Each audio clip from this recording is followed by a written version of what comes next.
There we go. Yeah, I got into fitness in terms of working in fitness about 12 years ago.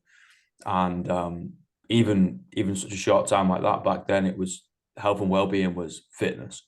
How much Yeah. intensity are you able to rail through your body? You know, how much weight are you able to pick up? How much you play sport or how much you run a week? And you know, that's all fine and dandy and it's great. And it helps a lot of folk out there. And you know, and I would say we need to move our body in some capacity, right? We are bound to this mortal thing that we call a body. And we probably need to look after it, you know. Mm. But it's not the only way. You know, I'm one of those people that always has a lot of questions, and questions usually reflect back to me in terms of my own bias and be like, well, why do you think that?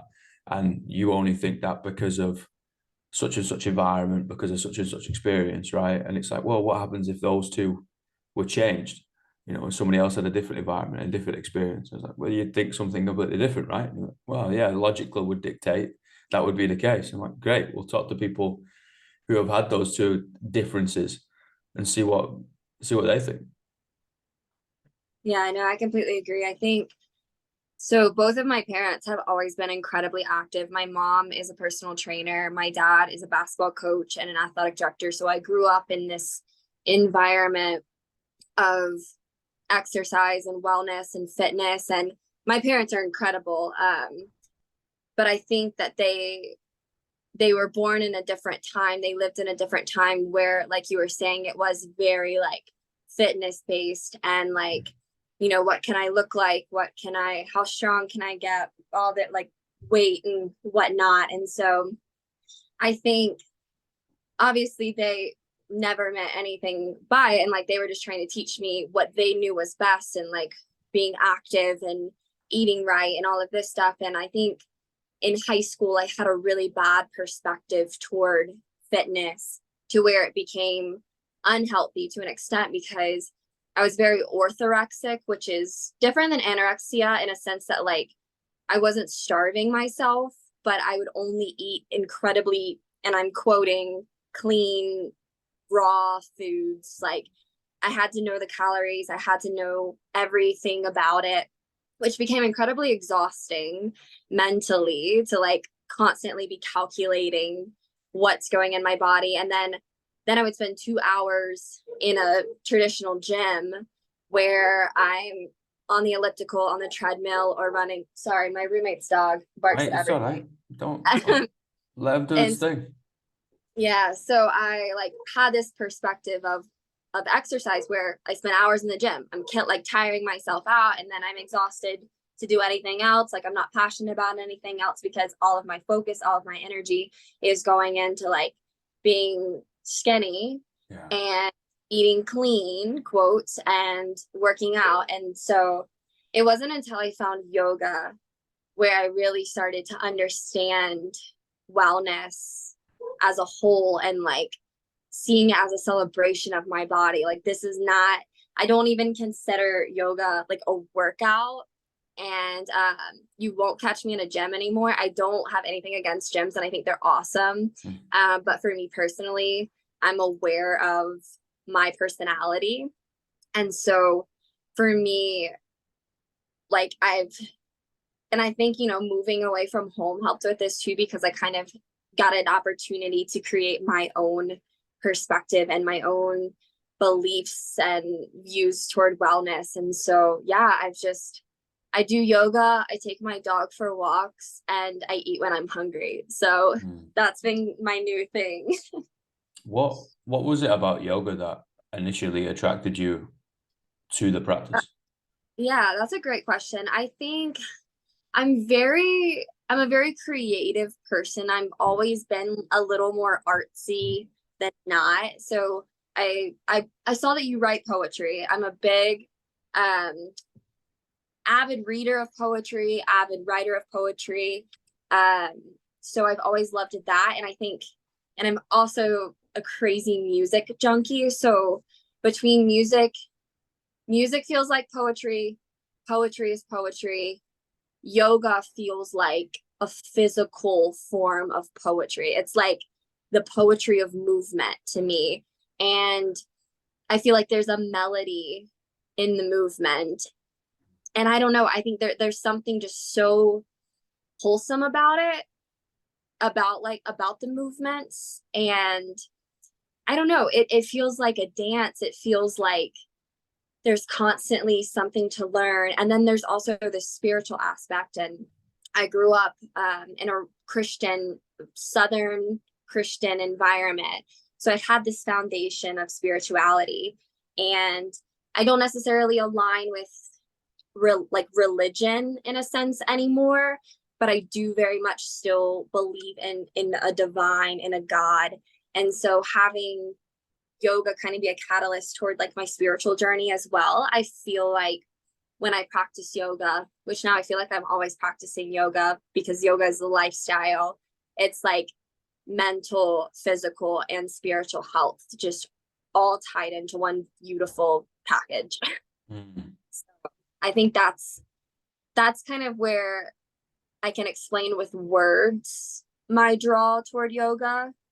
But then I think there's a lot to it that I can't put into a sentence because it's a feeling, and it's a feeling so strong and so powerful, so full of energy that there's just not like words to describe it.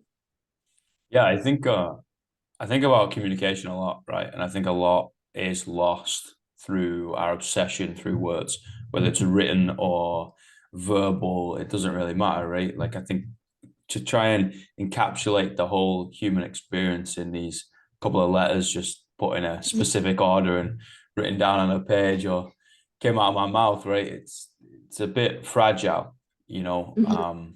I don't think it encapsulates everything that we're trying to express. And I think we've got to be able to tap in another way of seeing people rather than waiting to hear them. You know, it's Yeah, like, no, let's see people in front of you. Let's kind of see how they want to show up in the world and hear the tone in the voice rather than the initial words or stuff like that, right? And it all gets into that creativity point. And I think more people need to, especially in academia, right? I think we need to do a better job of saying creativity is not for the weird people, right? right. Especially especially in blokes, right? Oh, smashing the mic. Especially in blokes, you know, it's like, oh, the only way you can show creativity of yourself is through aggression on a football pitch or rugby pitch or in a swimming pool or boxing ring or something, right, in the weight room. And then ladies can only do it in the art scene or whatever. It's like, no, they can intertwine. You know, it's a Yeah, you rope. can be 100. creative what you choose to do. And there's a really cool line in the Prophet, the book that I was mentioning to you before, uh, about how, and it ties into religion, but I think that we can also spin it toward creativity. But in a sense, like religion for me, like my spirituality are the choices that I make every day and like how I live my daily life. And I think the same can be applied to creativity. It's like it doesn't just have to be in artistic sense. It's how you choose to live your life. Like, are you living creatively? Are you following what your heart and your gut is telling you rather than the world and its influences? And I'm kind of right in the middle of this like weird and wild and beautiful spiritual awakening, or just individual awakening, where I'm really kind of letting go and unlearning everything that I grew up thinking was the right way to do things, or the right way to live, or the right way to be.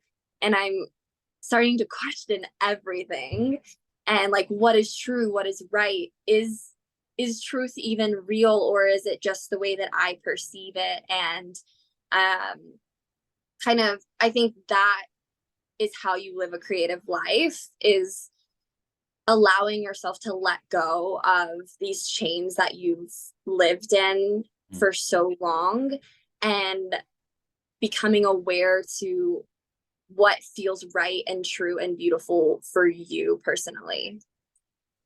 Do you think that's uncovering who you were always meant to be, or do you think that's creating someone completely different? That's a fantastic question, and I don't think I've ever thought about it that specifically before. Um,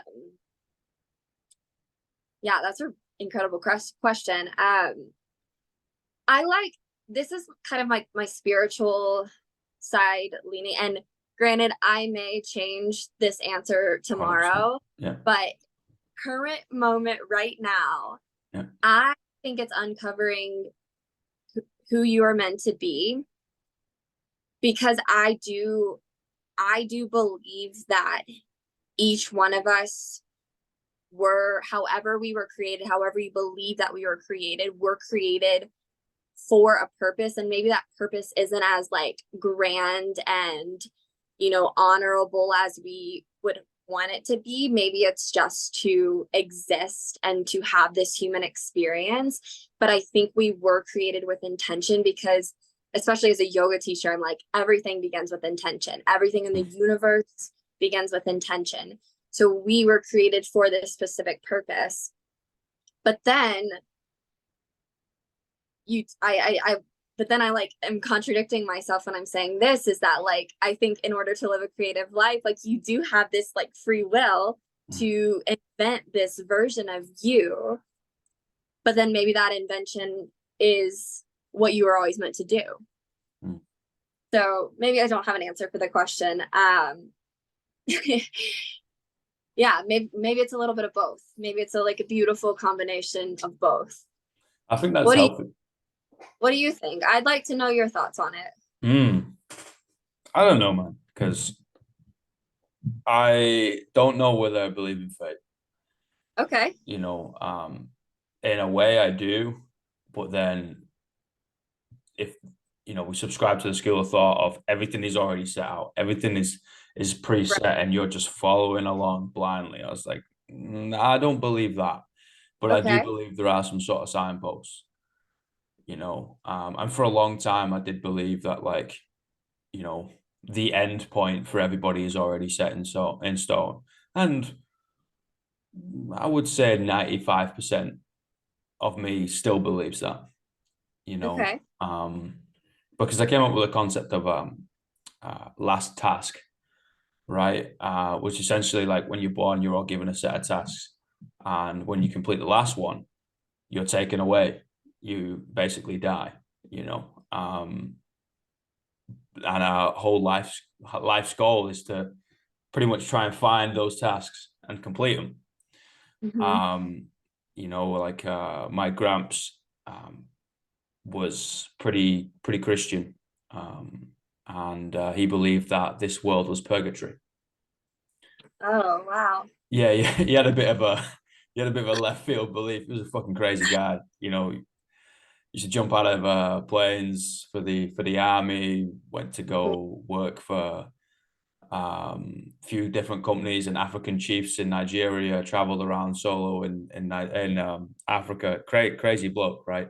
Lived out there for 55 years. But yeah, he was like, yeah, this is purgatory, and basically we need to earn our right to either go up or down, to make it really simplistic, right? And when he ended up passing away, I kind of came to the conclusion of this theory, finished the thought process as a theory of this last task, because he finally looked after me grandma. And within 2 weeks, he went from a healthy individual to a dead individual. And you're like, oh fuck, how can this happen? And I think it's healthy to agree on conflicting points, because you're able to see the holes in your own thought and your own, pedestal that we love to stand on, right? And be like, fuck you people, like I know the whole thing. I was like, what? No. Like, are you mental? Like, none of this is guaranteed, man. We don't know for sure. Like, you can have a thought process and a belief system and a faith-based system, right? Which is what religion is, which is what most things are. It's believing in something that's beyond ourselves. Great, fantastic. But if you can believe left, I mean, somebody else can believe right. Like, they're going to be the same but slightly different, same but different type stuff. And I like to sit on the fence, because I think there's a lot of beauty and a lot of lessons to be learned from all of them. And I do say that one day I will read all the religious scripts from the main religions. You know, I'll read all the big books, but I'm dyslexic as piss, so it will take me a while. You know what I mean? I need to get my my reading skills up there before I embark Uh, on that. yeah, I think that's a beautiful, beautiful perspective, just to be open-minded and to be willing to learn and to hear people out. It was funny, I had a conversation um with this girl that I just ran into. We didn't know each other. She had asked me about one of my tattoos, which does have originally it did have something to do with Christianity, but so it says "it is well," which comes from a Christian hymn, and it's actually in my mom's handwriting. But for me, "it is well" just means like no matter what happens around me, it is well with my soul. Like I am in control. My point is, we had this conversation about it, and I had mentioned to her that it was originally, or it comes from a Christian hymn, and that I don't label myself as Christian. However, I believe that there's so much beauty to all different religions, and that I'm open-minded, and that I love to have conversations with people, and I just want to hear people. Like, I just want to be open and to knowledge and new perspectives. And anywho, so even after having that conversation with her, a couple of days later, I got a text, a novel of a text about this and that Christian movie I should watch, this book I should read about how God's grace and Jesus's love is so good, and basically just trying to like beat me over the head with the Bible. And I ended up not responding because I didn't know how to kindly respond. And I am one of those people who say, you know, if it's not going to be nice, then I'm just going to leave it. Bless you. Thank you. But and I think that's the problem that I face with religion, and not just in a Christian sense. It's when you have the audacity to think that you and your group of people who believe this thing are the only people who are right, which I think is a very cult mindset.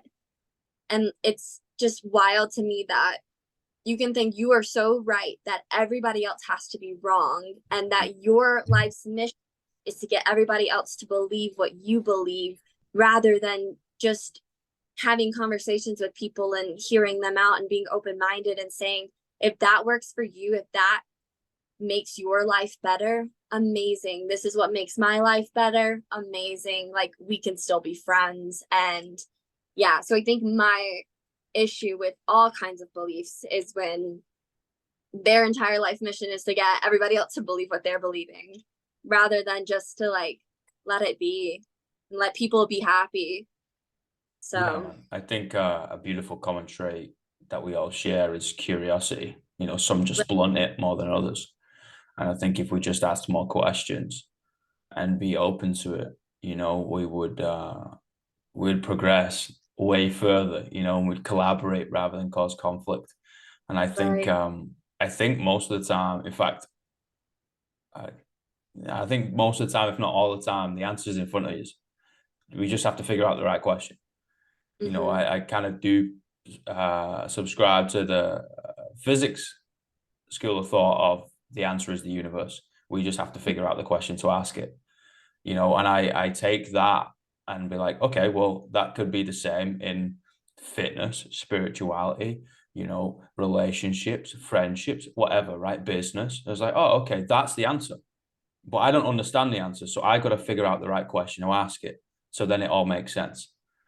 Okay, Right. yeah. And I think about that quite regularly, right? But I watched a bit of a documentary about, you know, ancient time Israel and the Middle East and Palestine, which now we call Israel and Palestine, right? And Syria and Libya, but it's just a bunch of land, right? And it was like, well, there was three religions there, you know, Judaism, Christianity, and Islam. They're all in one spot. It's supposed to be the holy space. Okay, great. What was the language of the people? The language of the people was Aramaic, right? And they all referred to some sort of godlike being to be Allah, right? And the pronunciation of that will be completely different. You know, I'm just a northern lad trying to bastardize this, well, in as little way as possible, right? But they referred to it as Allah, right? And essentially translated from Aramaic, that means God, our God. That's why we all call the same thing different words, because of the languages, because of the fragility of words, right? It's lost in translation because we're all saying the same fucking shit with different vibrations coming out of our mouth, right? And I think about it more than I should, to be honest. But I think about No, it, okay, I understand. but it's like, what if this is just all a misunderstanding and all the crusades and all that type of nonsense? We're all saying the same stuff. And then guess what? We all go to our different environments, right? And we spin off different stories to try and relay of that I shall not kill neighbor.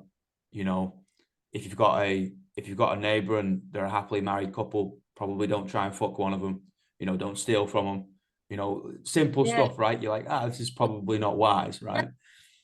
being a good human. Probably not the best thing to do. Yeah, And we all say it.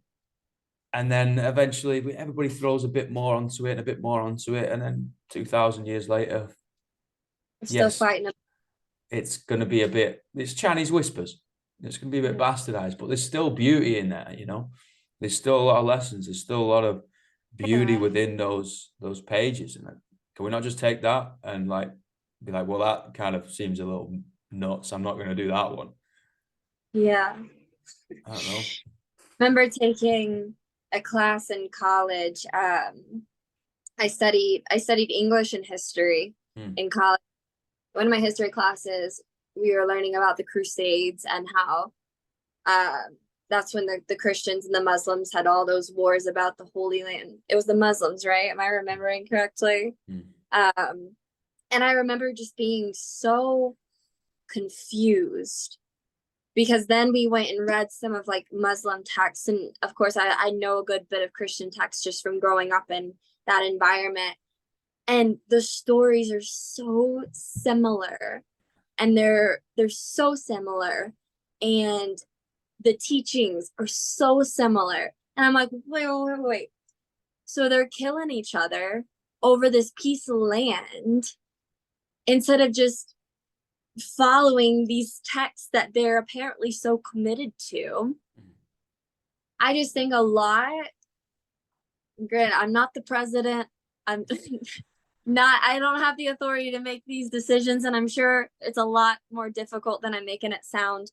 But I just think a lot could be settled and a lot less wars would happen if people just weren't so prideful and greedy and conceited. And it's wild to me. Live and let live, man. Yeah. We've all got an angel and a devil within us. And if we take the accountability within our hands and be like, maybe I feed that angel a little bit more than I feed the devil, so I'm at least 51% an all right person, then we're all going to do just fine, Yeah. and like traveling around and going to different countries and seeing different nationalities and languages and culture and all that. It's such a privilege and a wonderful thing and a beautiful thing, right? Because you speak to these individuals from different corners of the world and you see what they're actually like, right? You hear what they're actually like. You interact with them. You're like, I can't consider you family. And yet Yeah. the flags that are associated with our passports would raise arms against each other. And you're like, this doesn't make any fucking sense. No. Yeah, it's wild, man. It is that we've just like let it get to this. Yeah, and we believe everything that you're told, believe everything that you think. It's like thoughts are like fucking water under the bridge, man. It changes every 2 seconds. Yeah, absolutely. You know, Absolutely. I think we have to take accountability to really dissect how we feel, really Mhm. dissect what we think, have critical conversations with each other and be like, hey, let's sit opposite each other at a table and put an object in the middle and let's describe what you see from different perspectives. Because I don't know. I'm not on your side of the frigging table. How am I supposed Yeah. to speak for you? you know, and I hate to be that kind of corny guy, but that was coaching, man. Coaching has really taught me that.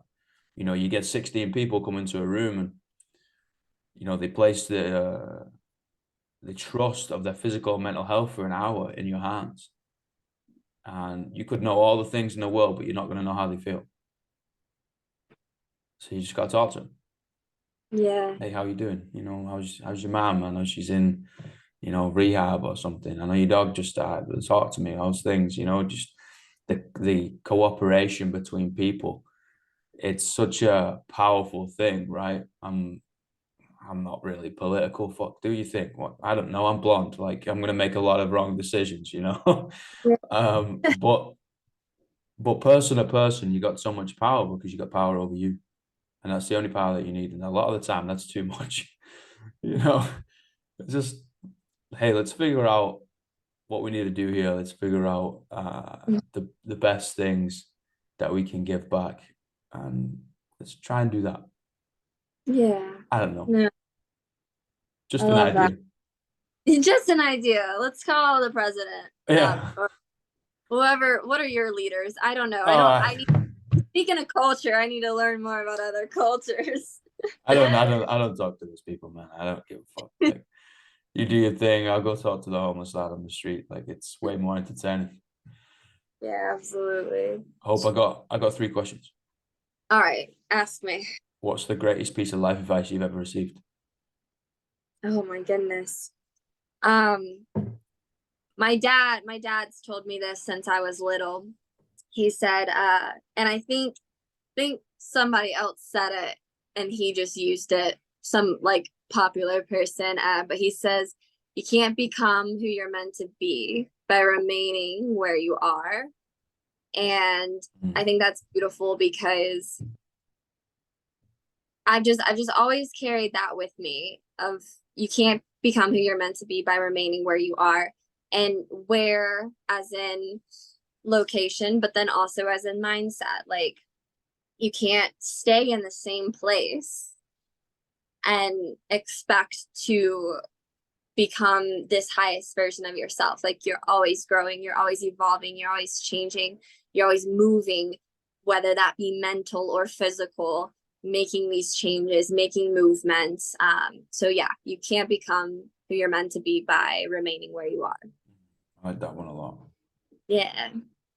What's the worst piece of life advice you ever received? Hmm.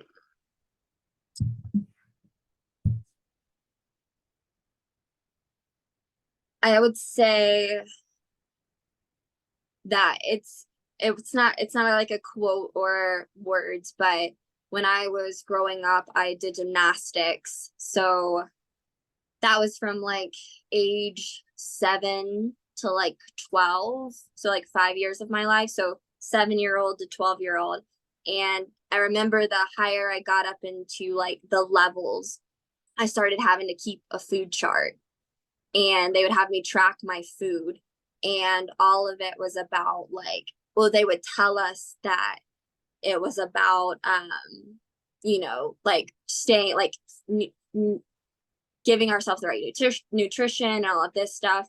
And I would lie about it all the time. I would write like carrots when I was eating Oreos on the way to practice. Like my mom would pick me up from school. She packed me a little lunchbox with like a turkey sandwich and Oreos. So I'm, eating Oreos because I'm 8 years old Mm. and going to gymnastics practice and then writing carrots on my food chart.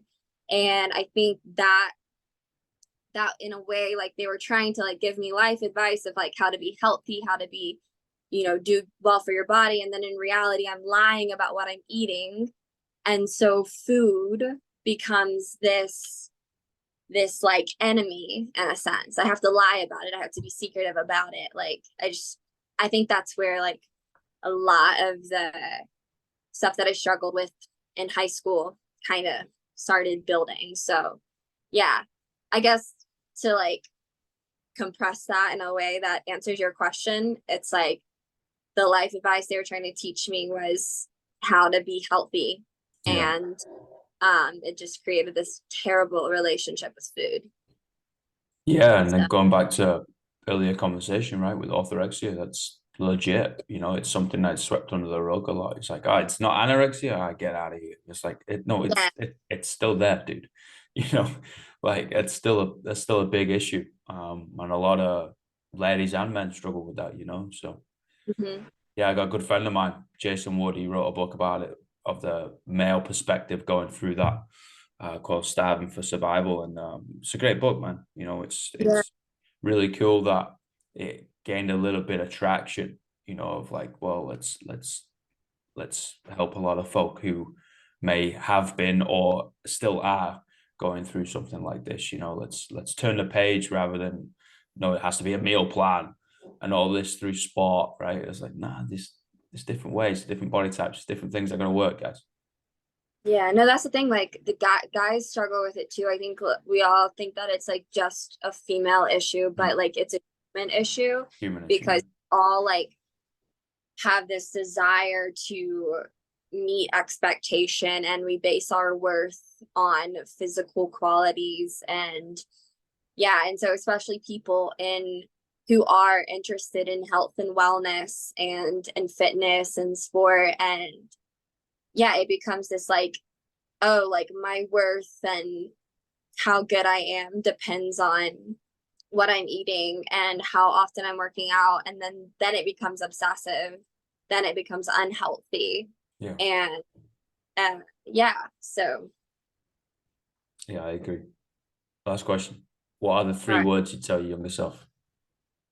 3 words I would tell my younger self. Yeah. In 3 words or three separate words? You can have whatever you like. This is where the creativity has to come in. Okay.